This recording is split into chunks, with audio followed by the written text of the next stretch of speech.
Hi everyone, and today I'll be looking at how you can stop your Japanese maple getting dehydrated like this, and if you do have a problem, how you can help it recover.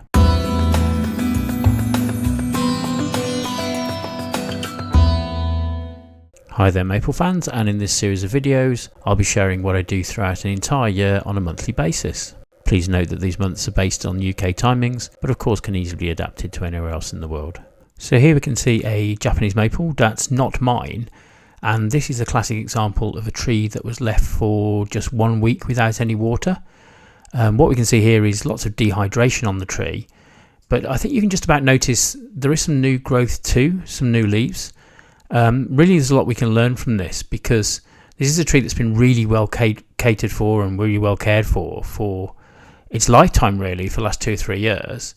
So the root system in that pot is well established and has done very, very well indeed. What this means is that there's enough energy, there's enough moisture, there's enough life in the root system to quickly recover. So I'd much rather have a plant with a sort of poor foliage any day, really, than I would have a plant with a damaged root system, because that's much more difficult to deal with and is a different order of magnitude, really. And just to say, if you'd like to come with me on my Acer journey, please do like and subscribe to my little channel. It really, really helps. I've also recently set up a Patreon site, so that's a great way of supporting me too, and help out with some of the costs of my excursions, really. There's also the offer of some personal help, if you'd like it, either in a group format or at a one-to-one basis. So it's really important to remember that there's 3 things at play here. We've got direct sunlight, we've got wind, and we've got the ambient temperature. This tree does really well in all 3, actually. Those thin, long leaves don't lose much moisture. There is in fact a little bit of damage to some of them, but literally this was facing the other way round and the leaves were blowing and rubbing up against the wooden fence behind, so that's the damaged ones there. But generally across the tree there's not a problem, so don't be worried by a couple of damaged leaves and feel that you need to water more, because that could in fact create bigger issues. So also, and please hang on to later on this video, because we'll discuss watering and water meters and stuff like that, and I'll give you live examples. But here we have Shishi Gashira. It's got these really small curled over leaves. If you just watch the tree behind it moving around, this isn't moving at all. I know I said it before, but it's really worthwhile. In hot conditions, the amount the trees actually move around and blow in the wind really, really affect it. And if you look on here, it's got some lovely new growth that's appearing at the top. This is how this tree grows. It's really quite amazing. It's just in a really good, healthy condition. But once again, it's been left in that position the whole season now. So if it was struggling, you'd put it in shade, but if there's not a problem, just leave it alone. It's quite okay. So here we have Cascade Ruby, and another key point here is that this is changing colour. It's going red. Well, it's kind of supposed to. It's Cascade Ruby. Again, don't worry if some of your tree leaves change colour. The red ones will tend to go green in shade. That's just how they're designed. That's their adaptation. And also, like with this Sangucarco, the green leaves will turn red. This is their version of getting a sun tan, really, and that's how it works. Once again, some people might get a bit worried. They might move the tree. They might start overwatering and actually just create a problem that never really existed.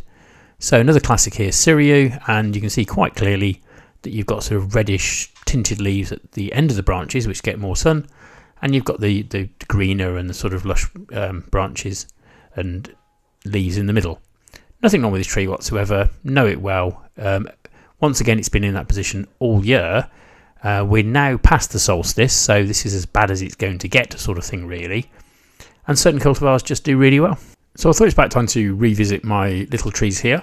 As I've said in other videos, this is fine. I'm not going to repot them this year. It's gone past the solstice. I'm going to stick to my own rules and leave them as they are. They're secure, they're safe.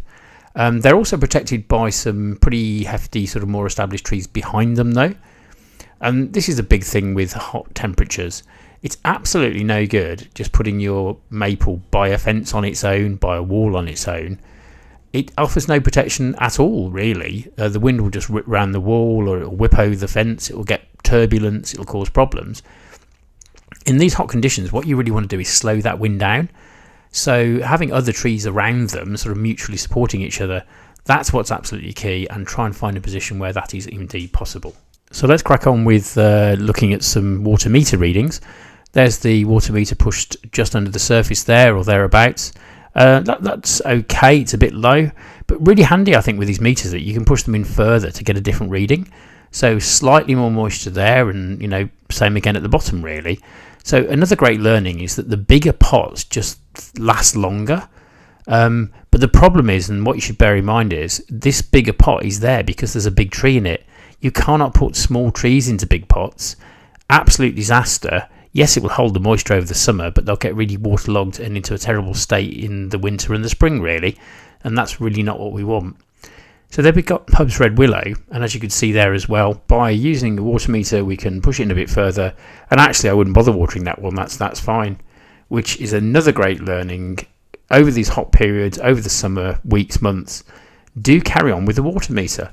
There are so many variables at stake here, the pot size, the position, all the rest of it, and here's a great example of pot size because this is smaller, but actually if you go to the bottom there is still moisture there because the tree in it is a certain size.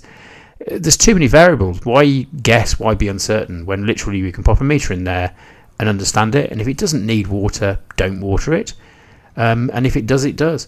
So this is in a ceramic pot, which again is quite interesting because look at the water meter shoot up when you go lower. Again, another combination, it's not that porous, therefore it's going to hold on to water for longer than some of the porous pots that I've got. Simple as that. Use the meter, don't guess it. All I would say though in this hot weather is if it's a bit borderline, then I really wouldn't take any chances and water. That's absolutely fine. If they get very dehydrated, you're going to have a problem that's going to last the rest of the season. So I think people get worried, they want to do something. The temptation is to water every day, water twice a day, I've seen, all the rest of it. And looking at the meter reading on there, it's perfect, it's okay, it's fine. Now I water it. That's absolutely good. And the reason you're doing this is because you don't want to keep those roots completely waterlogged. We want to give them some air, we want to give them some breathing space. We want them to encourage growth into those bottom areas of the pot. That's what makes the roots grow. And if you give them a load of surface water with a little top up every day, they're never going to bother to establish a decent root system. So I think this is a great example.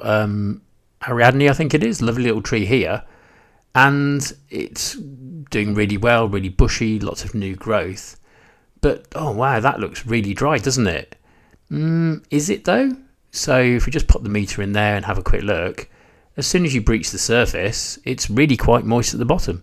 So again, if I wasn't going to attend to this tree for a couple of days, I'd probably water it, but look, it just does show you there's actually an ample supply of water at the bottom of that pot.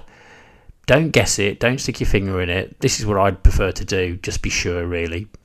But what about holidays? What about being absent? If you're going to be absent for 2, 3, 4 days, whatever, water them. I mean, water them all twice if need to really flood fill them. That will make them last. Better that than get very dehydrated like my tree I showed you in the beginning. On the other hand, if you're able to get someone in to water your plants, do it. I mean, consider their value. It's really worth paying someone if you perhaps had to. And if they can't water using a meter all the time, well, that's too big an ask, well, sure, just get them to flood fill the pots to the top, let them drain. If you've got the right compost mix, it's not going to cause any problems anyway. But when you come back off that holiday, I'd get back on the regime and then continue to manage the plants in the normal way. So here's a little arrangement I did a few weeks ago that you may have seen. Thanks so much for all your subscriptions to the channel. It really helps. We've broken 8,000 now, which that's absolutely brilliant. What you can see here is the system's doing really very well. So I've got some grass, I've got some spirea on this side, which is where the southerly wind is. So that's going to be the hot stuff, that's going to be the problematic wind really. My viridis there has gone slightly different colour, expected that. And the one in the middle, which is a lovely red tree, has actually gone and done really well. It's growing, it's expanding, really pleased with that one. So just to add that I've noticed a few comments on social media, and basically people are saying, look, it's really hot, so I'll water it, and then I'll water more, and I'll water more. And if I keep... Unfortunately, these trees, if they're not tolerant of heat and sun, like Jordan, for example, like Orange Dream, they will just get burnt. They just do. And actually throwing more and more water at the problem will not necessarily make it work at all. Particularly if the root system's not great, it's very bushy, there's no roots to draw that water up and out the pot, you're just going to make a problem worse.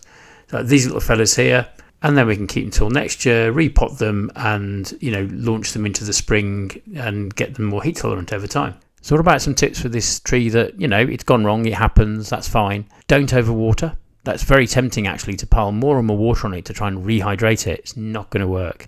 All you're going to do is take a damaged root system and a damaged tree and waterlog it, and that's just going to be a vicious downward spiral really. So water sparingly, use the water meter, keep it topped up nicely, keep it in a nice sheltered spot here. There's not much around here to protect it, but this is my daughter's house and there's loads and loads. It's virtually windproof down that side of the house, so that's absolutely fine. Keep it in shade and let nature take its course, to be honest with you. Don't feed it, don't mess with it. It's in shock at the moment, let it recover at its own pace. You're not going to make it better, let's just wait and see, and it's going to recover beautifully.